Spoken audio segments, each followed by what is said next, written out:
Habrá nuevas elecciones el 26 de junio, esa es una de las preguntas que nos formulamos, y tras la fallida investidura, ¿quién ha resultado más perjudicado? ¿Partido Socialista? ¿Podemos? ¿En qué situación queda Ciudadanos? ¿Y qué puede pasar? ¿Se puede romper el pacto entre socialistas y Ciudadanos? Tema que vamos a analizar ahora con tres analistas y colaboradores habituales como son Jesús Barcos. ¿Qué tal, Jesús? Buenas tardes. Gracias por acompañarnos. Gracias. Guillermo Lorea, ¿cómo estás, Guillermo? Bienvenido, buenas tardes. Buenas tardes a todos. Gracias por acompañarnos. Y Elma Said, ¿qué tal, Elma? Buenas tardes. Buenas tardes. Bueno, comenzamos semana con nieve y seguimos con la tormenta política de nuestro país. Elma, bueno, unos días vista tras la fallida investidura, tenemos ya encuestas en diferentes medios de comunicación que hablan de quién perdió más o quién ha perdido más, quién ha podido ganar o quién se mantiene. Desde tu punto de vista y por lo que vamos conociendo, ¿a quién le ha perjudicado la fallida investidura? ¿A Pedro Sánchez y a los socialistas o a Podemos, que, bueno, pues parece, algunas fuentes indican que está un poquito resquebrajado el partido?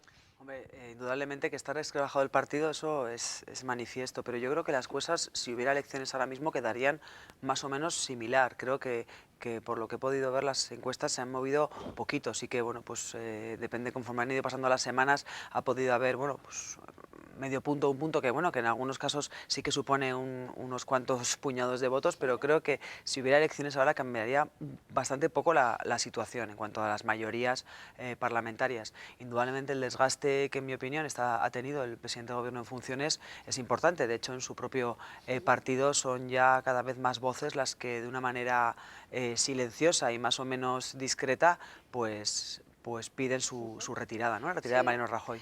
Jesús, ¿y hasta ahora qué ha pasado? ¿Qué va a pasar a partir de ahora? ¿Vamos a ir claramente a nuevas elecciones? ¿Será posible un pacto o se puede romper el pacto entre Ciudadanos y PSOE por la cuestión del referéndum soberanista?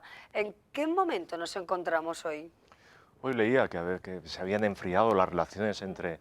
Es que aquí, en este folletín, cada día pasa una cosa y yo creo que estoy con Emma, que también hay que leer las cosas con un poco de distancia, de perspectiva, en este tic-tac, que además se va a hacer larguísimo.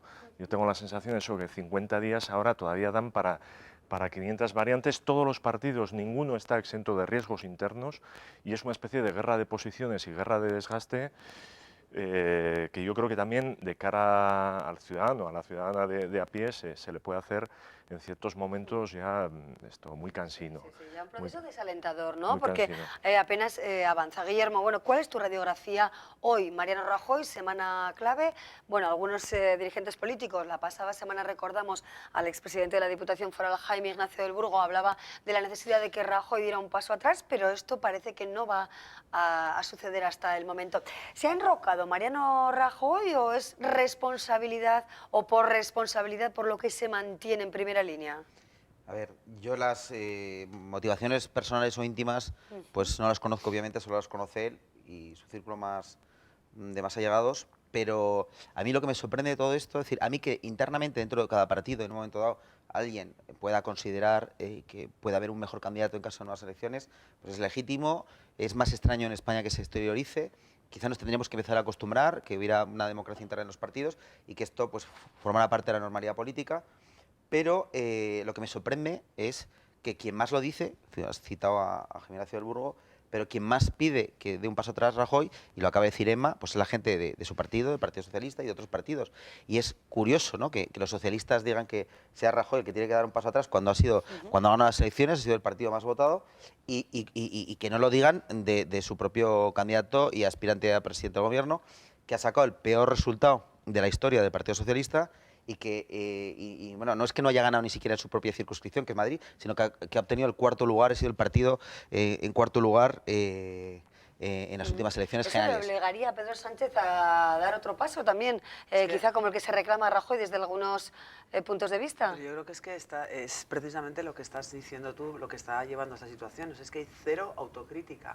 O sea, el presidente del gobierno no puede hablar con nadie, está solo, está aislado, y se va a ver, se va a visualizar en los próximos días. O sea, quiero decir, eso es un fracaso rotundo del partido que ha gobernado España en los últimos 4 años, Guillermo.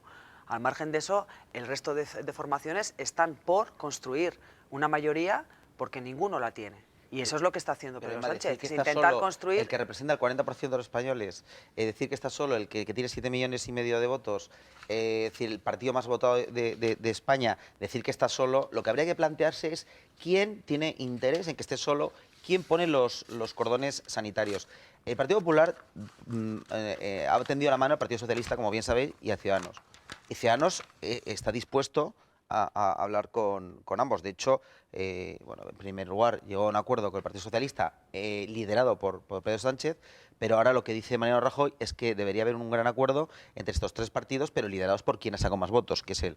Entonces, el problema es que en una hipotética investidura o sesión de investidura donde Mariano Rajoy fuera candidato, pues si son coherentes con lo que han dicho, pues Ciudadanos podría apoyar. Pero el problema es que Pedro Sánchez ha dicho no, señor Rajoy, no, y no quiere decir no. Es decir, quien se niega a hablar, sea Mariano Rajoy o sea otro miembro del partido, es decir, con quien se niega a hablar con el Partido Popular, esté a la cabeza quien esté, sea candidato, quien sea, es Pedro Sánchez. Entonces, habría que ver el enrocamiento ese de a quién se debe, ¿no? Evidentemente, Podemos y la izquierda radical y el nacionalismo radical, independentista, obviamente no quiere nada con el Partido Popular porque ha sido siempre el defensor de la integridad de España y de una serie de libertades que obviamente saben que se van a dar contra un muro. Y Ciudadanos es un partido nuevo que bueno, pues quiere reformar y con el que se podría llegar a entendimientos. Lo triste es que un partido socialista, el Partido Socialista Obrero Español, que debería ser un partido socialdemócrata moderno, de corte europeo, y que podría llegar a acuerdos con un partido, con el Partido Popular, como ocurre en toda Europa, con el Partido Popular Europeo, y como ocurre en Bruselas, pues que se niegue y sea además absolutamente intransigente. Y le diga otra vez más, no, señor Rajoy, y no es no. ¿Cómo quiere que se lo diga? ¿Cómo lo va a entender? Ese es el problema. Sí. Pero, Guillermo, estaría por ver si realmente Rajoy se echase atrás, diese un paso atrás. Estaríamos en otro escenario y habría que ver si finalmente Pedro Sánchez, con su propia debilidad y su juego de equilibrios internos bastante precarios, si podía estar en condiciones de dar ese no tan rotundo como el que está dando a Mariano Rajoy. Con lo cual, digamos, ese movimiento sería sabroso, como en los westerns, ¿no? Sí. Cuando estás a punto de morir políticamente, el pegar el último disparo. Sí, Jesús, podría, o sea, lo que dices es interesante y yo también lo había pensado. Y podría ocurrir. Y podría ocurrir por lo siguiente, porque también Pedro Sánchez dijo con una contundencia, y si tiramos de hemerotecas y tiramos de grabaciones, veremos que dijo que nunca, y cuando digo nunca es nunca, votaremos o iremos juntos por el populismo, y hablando de Podemos, porque la pregunta es si algún día podrían pactar con Podemos. Y fue tajante que no, ¿Y la fractura de Podemos, la fractura de Podemos, creéis que puede mover la balanza hacia un lugar u otro? El hecho de que, bueno, haya en principio parece ser enfrentamiento entre Iglesias y Errejón, bueno, pues con los cambios que ha habido ya este fin de semana o en los últimos días en algunas delegaciones de Podemos, ¿creéis que puede mover la estrategia política del partido de Iglesias, que puede suponer algún acercamiento, algún cambio o algún giro político, Elma? Hombre, yo creo que lo que tienen que hacer también es solucionar sus problemas internos sin echar la culpa, porque es una actitud absolutamente infantil, ¿no? Echar la culpa a maquiavélicas operaciones en concreto del Partido Socialista para echarles problemas que desde luego nada tiene que ver con eso. Yo creo que cada partido en este momento tiene que estar a lo suyo, a su interés y a su proyecto que tienen serio para España, ¿no? Y desde luego nada que ver con los problemas internos de Podemos que existen, que tienen, bueno, aparte de las operaciones judiciales las últimas horas, pues bueno, unas discrepancias de los diferentes territorios que están manifiestas, ¿no? Por mucho que las intenten tapar. Y la consulta o referéndum, ¿no? Es otro de los temas que ya está ahora sobre la mesa. Bueno, parece que cada semana hay un tema sobre la mesa, ¿no? Esto puede hacer que Ciudadanos se retraiga y que prescinda del Partido Socialista y entonces, bueno, pues la batalla comenzaría, bueno, con otro punto de partida o directamente ya vamos a las elecciones sin seguir con este juego político. ¿Cómo vislumbráis el futuro más cercano, Jesús? Los riesgos internos de Ciudadanos creo que derivan de una posición bastante hábil hasta este momento, después del 20D, de colocarse en el centro del tablero y desde esa centralidad, en este caso, optar por el Partido Socialista. Pero para una parte de su electorado, decantarse demasiado por el Partido Socialista, pues también yo creo que provoca fricciones y a lo mejor, pues eso, cierta desmovilización. Con lo cual, Albert Rivera, yo creo que es un hombre inteligente y estará jugando, pues eso, cada día en esa partida de fichas a mover proporciones para no alejarse demasiado del Partido Popular, sobre todo si a medida que pasan los días se cocina algún tipo de alternativa o hay algún tipo de movimiento interno. Lo que pasa es que yo creo que no nos tiene que asustar el diálogo. O sea, el hecho de que Pedro Sánchez se haya puesto en contacto y haya hablado ya, creo, con Puigdemont, me parece que es quiero decir, creo que es algo que teníamos que haber exigido a todos y todas las políticas a partir del 20 de diciembre. De hecho, el día 21 de diciembre es que es lo que hay que hacer. O sea, el dar la espalda a los problemas y no hablar de ellos, otra cosa es que se encuentren soluciones constitucionales, con amplias mayorías, pero creo que eso es lo que hay que hacer, ¿no? Me parece que no tiene que preocupar ni tiene que asustar que que dialoguen, que hablen, que busquen, es que es lo que tienen que hacer. A Cataluña, ¿no? Sí, de pero alguna es que manera. ¿Cómo lo valoramos? Hablar, estoy con Emma en la primera parte, hablar no tiene que asustarnos, pero no seamos ingenuos. Es decir, los propios nacionalistas, independentistas, ya lo dice. Es decir, nosotros vamos a sentar y el referéndum está encima de la mesa, sí o sí. Entonces, podemos hablar, podemos tomarnos un café y sabemos que vamos a salir, si uno tiene a priorísticamente la posición clara de que no es negociable la unidad de España, la integridad territorial de España, pues sabemos que con ellos no vamos a llegar a acuerdos por lo que ellos mismos dicen. Por supuesto, hablar, sí, eso es lo que consiste el parlamentarismo, pero si es verdad sus posiciones y cómo están llevando este pulso y hasta dónde quieren llegar la tensión, según ellos mismos dicen, pues parece razonable que no se va a llegar a ningún acuerdo, salvo que algún partido, y en este caso Pedro Sánchez, estuviera dispuesto a renunciar a eso, cosa que nos ha sorprendido y se ha desdicho muchas veces, pero no creo que, yo quiero pensar que no sacrificaría una cosa que es... Desde luego lo que ha hecho Rajoy en esos años con Cataluña me parece que no ha llevado a nada bueno. O sea, yo insisto en que no solamente es hablar, sino es que es ceder. Mira, estamos todos apelando al espíritu de la transición, a esos grandes... Bueno, pues al final eso es lo que hay que hacer, ¿no? Es llegar a consensos, Emma, ceder, no renunciar. Emma, Ya la palabra todo lo que renunciar quieras, ya entraña Cataluña algo negativo, ¿no? quiere la independencia una parte de Cataluña, que no es la mayoría, como quedó demostrado en las últimas elecciones, y los representantes de algunos catalanes piden como objetivo final la independencia y mientras tanto competencias, una seguridad social propia, quieren romper la caja única. Entonces, claro, tú como socialista que eres y con tus preocupaciones sociales, vosotros, quiero decir, los socialistas, debéis pensar, es decir, por hablar y porque con la supuesta intransigencia no se llega a nada, es decir, sacrificamos la unidad de caja, por ejemplo, la seguridad social, creamos españoles de primera y segunda, es decir, hay cosas que son negociables o entendemos que hay cosas que no son negociables. Exacto, porque claro, yo no creo que es decir, se tilda a algunos de intransigentes porque hay cosas que entienden que son sagradas, como la unidad de España, o como la igualdad de los españoles, o como la seguridad social, la caja única, etcétera, etcétera, etcétera, ¿no? Entonces, claro, cuando alguien lo que quiere es romper eso, pues dices, no, es que es muy intransigente, no quiere hablar, es que esta situación no lleva a ningún lado. Es decir, quizá... Es decir, no es que entraran a negociar ciertas cosas, sino quizá debería actuarse de otra manera, pero no por poner en el tablero más elementos de negociación. ¿Y Navarra qué puede decir de esto, ¿no? La voz regionalista en el Congreso de los Diputados decía recientemente, a través del diputado Íñigo allí, bueno, que hacen pedagogía con ciudadanos y que se plantearía bueno, pues la petición de la supresión de la transitoria cuarta, ¿no? Otro de los temas que vuelve también desde Navarra a reclamarse a quien corresponda, porque ahora mismo no sabemos directamente a quién, ¿no, Jesús? Íñigo allí decía este fin de semana que le parecería una vergüenza que no se llegase a ese acuerdo entre el PP, que es su socio, el socio de UPN, Ciudadanos y Partido Socialista. Yo entiendo que también dentro de todo ese panel pues están los equilibrios internos de Unión del Pueblo Navarro, que bueno, que también desde siempre ha aspirado a llevarse bien con el Partido Socialista y bueno, pues entiendo que no quiere dejar ningún fleco absolutamente cerrado. Pero es complicado porque ellos se decantaron hace unos meses, optaron por asociarse con un Partido Popular en una situación de desgaste y bueno, pues habrá que ver también en las próximas semanas cómo avanza esto. Si UPN no estuviera desgastado, quiero decir... Tenía su propio desgaste, por supuesto, pero bueno, en cualquier caso quedó como primera fuerza con ese apoyo y a lo mejor pues en solitario... Que no llegó a gobernar siendo la primera fuerza, como le ha ocurrido al PP en España, siendo la primera fuerza, todavía por lo menos no consiguió gobernar. Bueno, ahí lo dejamos. De momento no hay movimientos de gran calado en favor de un nuevo gobierno en nuestro país, o al menos no se vislumbra, ¿no? Yo quiero decir una claro, última cosa, que a veces se está diciendo mucho estos días, o en las últimas semanas, mejor dicho, que ir a unas elecciones era un fracaso. Sí. Es decir, decir que consultar con la soberanía popular, con el pueblo que es soberano, aunque lo hayamos hecho recientemente, sea un fracaso, yo tengo que discrepar.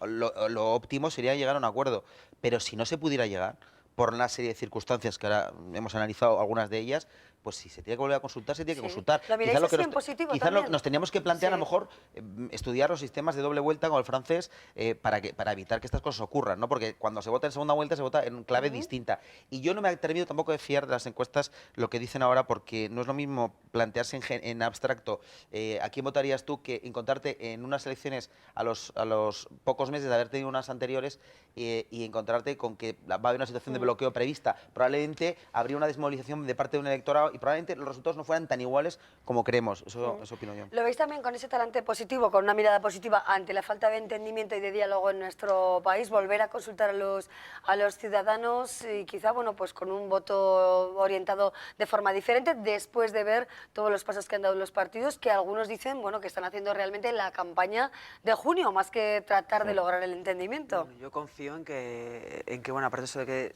se dice, ¿no?, que estamos igual, que da igual que el gobierno esté en funciones, creo que hay sectores que están ya viéndose perjudicados por esta situación de España, ¿no? En concreto, pues el tema de la contratación, licitación pública y cosas que llevan detrás a muchas familias y a personas que estarán con unas inquietudes. Yo confío en que sean capaces de llegar a un acuerdo bueno para España, al margen de que evidentemente si no, pues no será ningún drama y habrá que hacer unas nuevas elecciones, pero confío en que... ¿Mantienes ese nivel de confianza también, Jesús, o no? Yo creo que es todo ¿O no tan será precario posible? que habrá que ver. Primero, desde luego, se pondrá encima de la mesa el coste económico como primer dato de cara a una repetición de las elecciones. El desgaste, me da la sensación también que la maquinaria de los partidos ahora mismo, bueno, pues han sido unos últimos años con muchas convocatorias.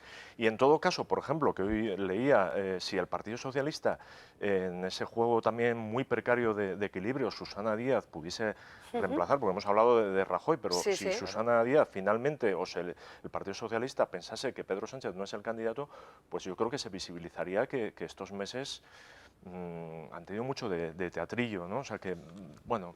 Que tendría más sentido, porque es el realmente fracasado que es Pedro Sánchez. Fracasado en las urnas en diciembre y fracasado en pues su fíjate, investidura. yo creo que a la hora de hablar, cuando se habla de hablar, los partidos también tendrían que ser capaces internamente de ponerse de acuerdo y en este caso Susana Díaz... bueno, pues tener paciencia. Si Pedro Sánchez es el candidato, darle, digamos, todo el capital político, entiendo Y yo. aclarar ideas quizá en el seno de los propios partidos, Que ¿no? se la ha jugado Pedro Sánchez está claro. Me parece que es una posición, por su parte, valiente. No sé si podemos decir de todo Bueno, lo vamos a mismo. Para la cerrar economía, una brevemente frase, para la este economía- tema porque para la queremos abordar economía, otro también para la ya de economía no actualidad perdón, local, ¿no? Para la economía no es lo óptimo un gobierno en funciones, pero nunca deja de haber gobierno cuando la gente dice no hay gobierno, no, claro que hay gobierno. No es lo óptimo, pero desde luego es mucho mejor que tener un gobierno con la izquierda radical en él, ¿no? Como se ha pretendido en algún momento con Podemos. Y eso es lo que ya ha avisado desde Europa, eso ya veríamos cómo repercutiría en la bolsa y en la percepción exterior y en la confianza de los mercados si tuviéramos esa izquierda radical de poder. Eso sí sería realmente bueno. Bueno, pues veremos a ver qué sucede. De momento lo dejamos aquí. Seguimos con otro asunto. Vamos a ver en el siguiente vídeo la posición de los diferentes partidos políticos que conforman el Ayuntamiento de la capital navarra. Posición en relación con la consideración de fraude de ley, la colocación de la Ikurriña en el momento del chupinazo del año pasado por decisión adoptada por parte del alcalde de Bildu, Joseba Asirón. Vemos la posición y también encontramos diferentes puntos de vista de nuestros contertulios. Lo vemos. UPN pedía la reprobación del alcalde de Pamplona por la colocación de la Ikurriña en el chupinazo y piden a Asirón que sea él o su partido quien cargue con las costas judiciales que costará el recurso de la sentencia del juez que lo considera fraude de ley. Que quieren dar todos esos pasos para que Navarra y la actual Euskadi conformen un Estado independiente. Esto es el ABC. Lo que ustedes pretenden es invisibilizar a parte de la sociedad navarra. Que ustedes lo que quieren es prohibir la Ikurriña. Todavía estamos esperando que ustedes, señores y señoras de UPN, paguen, abonen a las arcas municipales todo lo que su gestión ha costado. Los partidos que sustentan el gobierno municipal comparten la decisión del consistorio. Que nos parecía que tenía que ondear esta bandera en San Fermines, ¿no? Aquí hay muchas identidades y es responsabilidad política de quienes ejercemos cargo público trabajar porque la sociedad sea compatibles todas las identidades. Y no recurrir sería una irresponsabilidad por parte del Ayuntamiento, que tiene el deber de defender su actuación y más en un caso como este en el que las dudas jurídicas son evidentes. UPN y PSN critican la gestión del gobierno municipal y cargan especialmente contra Aranzadi e Izquierda Esquerra. Aranzadi, cada vez que habla no se diferencia. Cualquier observador diría, son también de Bildu, son idénticos. Y el chollazo de la señora Eguino, una señora de Izquierda Unida que vuela sola, que vuela libre, que hasta en su partido le tienen que estar diciendo ¿cómo puedes hacer esto con las escuelas infantiles? Pues lo hace. Que la confrontación ciudadana la que crean ustedes. La que crean ustedes y usted concretamente apoyando este tipo de políticas de EH Bildu, que además qué comportamiento tan diferente tiene Izquierda Esquerra en el Parlamento de Navarra con el que tiene usted en este ayuntamiento. De momento habrá que esperar cómo se resuelve el recurso del ayuntamiento. De 8 sentencias sobre la colocación de ikurriñas en cohetes de diferentes localidades, en 6 de ellas un juez ha visto fraude de ley y en las otras 2 los magistrados han fallado en sentido contrario. Bueno, pues hay diferentes posiciones en este caso, como aludía nuestra compañera Ainhoa Hernández en este vídeo, hacía alusión precisamente a las 8 sentencias, 6 en una dirección, 2 en otra dirección. ¿Qué denota? ¿No es clara la ley en relación con la colocación de la ikurriña en los ayuntamientos de los diferentes municipios navarros? Yo creo que sí es clara y además me alegra que salga este tema porque hace 2 semanas salió y yo dije que era un fraude de ley y justo a los 3 o 4 días salieron las primeras sentencias del Juzgado de lo Contencioso Administrativo número 2 de Pamplona, si no me equivoco. Yo no he leído las dos que no han sido contrarias, habría que analizar las diferencias. Es decir, yo creo que la ley sí es clara. Lo que ocurre es que cuando se hace tan evidente que se quiere desvirtuar el sentido de la ley, y la ley establece una excepción, que es cuando vienen representantes de otras comunidades autónomas, es decir, y lo hacen y como consecuencia se pone a ikurriña y no al revés, y en el caso además de Pamplona eran parlamentarios de la Comunidad Autónoma Vasca que además no tenían autorización del presidente y por lo tanto no representaban a la comunidad vecina, bueno, pues y además las manifestaciones del propio alcalde que dijo, nos tenemos que ver obligados, y de algunos otros miembros de Bildu, nos vemos obligados a tener que invitar a autoridades de fuera para tener que colgar la ikurriña. Es decir, es que ellos mismos públicamente en los medios de comunicación confesaron ese fraude de ley. Por lo tanto, yo creo que la ley es clara, se puede hacer en esas excepciones, pero sin desvirtuar el sentido de la ley como lo hicieron ellos, ¿no? Bueno, muy duras las críticas, me parece, del Partido Socialista, ¿no? Escuchábamos a la concejala Maite Esporrín haciendo referencia a Aranzadi y a Izquierda Esquerra comentando bueno, pues que hay diferentes posturas en el Parlamento y en el Ayuntamiento. Elma, ¿lo ves así? Mira, yo...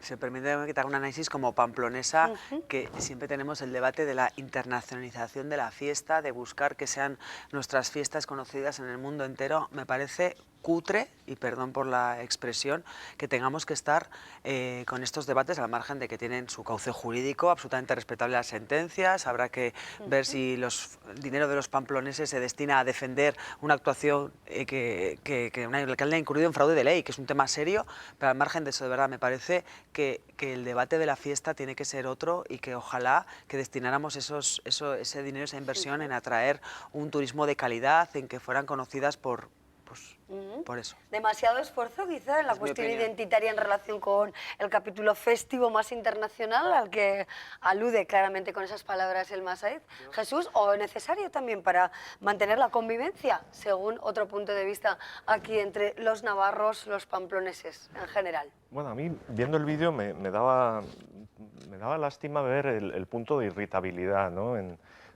Bastante generalizado, pero creo que sí, que el trazo gordo, desde luego, y esa parte de irritabilidad está en que esa decisión está apoyada por 2 formaciones que no son nacionalistas, ¿no?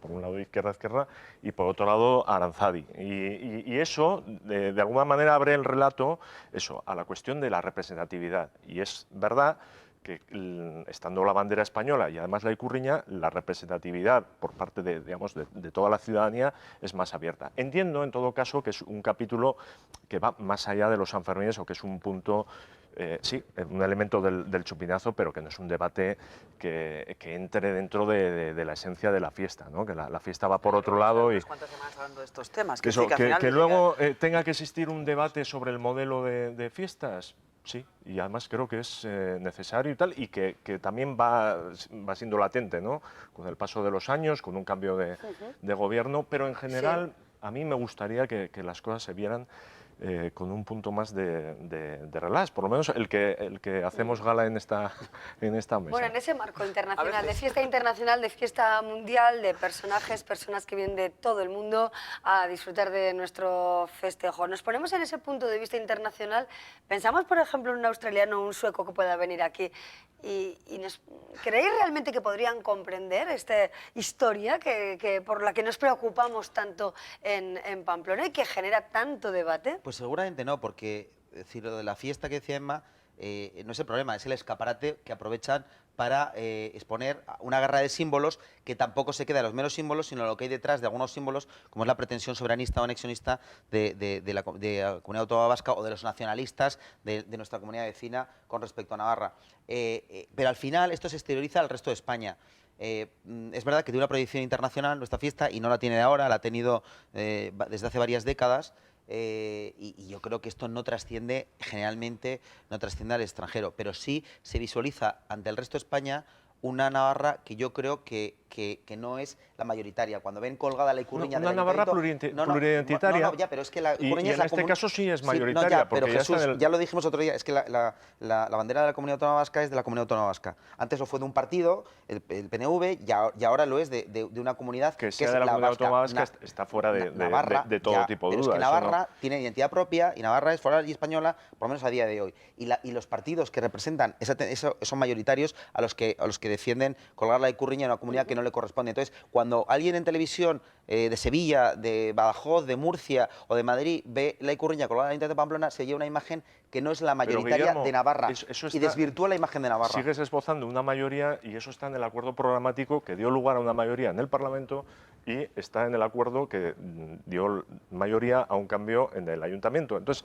puedes discrepar, puedes estar de acuerdo o absolutamente en desacuerdo, pero es verdad que eso responde a una voluntad política. Pero Jesús, entenderás que no es incompatible que la legitimidad dentro de un sistema parlamentario que pueda gobernar tanto en el ámbito municipal como en el ámbito foral de Navarra, es decir, que pueda gobernar una fuerza que no es la que más votos ha sacado de forma individual porque llega a acuerdos con otras fuerzas, y eso, siendo legítimo, y nadie ha cuestionado la legitimidad ni del gobierno de Bildu municipal ni del de, por lo menos legalmente, no es incompatible con hacer un análisis del número de votos y de los apoyos que hay en Navarra ante unas posiciones u otras. Y luego está la legalidad, y la legalidad es la que es. Y mientras no se cambia la legalidad, ya lo dijimos otro día, como es la Constitución, las leyes orgánicas que lo desarrollan, el mejoramiento del fuero, la Ikurriña no pinta nada en la capital de Navarra. ¿Se podría resolver este tema quizá mostrando el deseo o demostrar, ¿no?, la identidad, pues colocando las banderas cada uno en su propia vivienda, como existe en otros lugares, y prescindiendo del símbolo en la autoridad municipal? Yo creo que es indudable. Y si hablamos de la fiesta, yo creo que una de las canciones más conocidas de Vasco Navarro Soy, del Valle del Roncal,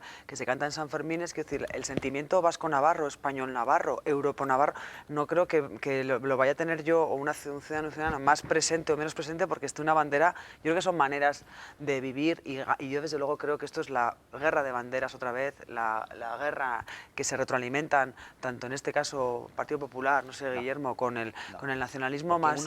Unos infringen la ley y que durante tantos meses y meses... Esa distancia no te la puedo admitir, Emma, porque es que unos cumplen la ley y otros la vulneran. Unos tensionan porque quieren romper la legalidad actual y quieren romper la estructura territorial actual y quieren que Navarra pierda su identidad, los problemas que de los es foral y española. Navarros, los problemas de los ciudadanos van mucho más allá de esta guerra de banderas. Pero algunos quieren acabar con los fueros y otros quieren acabar con la identidad navarra, que tanto es foral, con toda su historia, como española. Prefiero acabar con el desempleo, Guillermo, en este caso. Pero no nos da tiempo. Bueno, pues otras cuestiones prioritarias para unos, cuestiones fundamentales también las identitarias para otros. Nosotros tenemos que dejar aquí estos temas, pues que desde luego dan para muchos debates, para encontrarles muchas aristas y muchas claves que iremos desgranando día tras día. ¿Quién me importas tú? Jesús Barcos, un placer como siempre. Gracias por venir y comenzar la semana con fuerza. Gracias, Elma Said, como siempre también. Un abrazo fuerte. Gracias, por supuesto, Guillermo, Lorea, por estar con nosotros. Hacemos una pausa y seguimos con otros asuntos solidarios.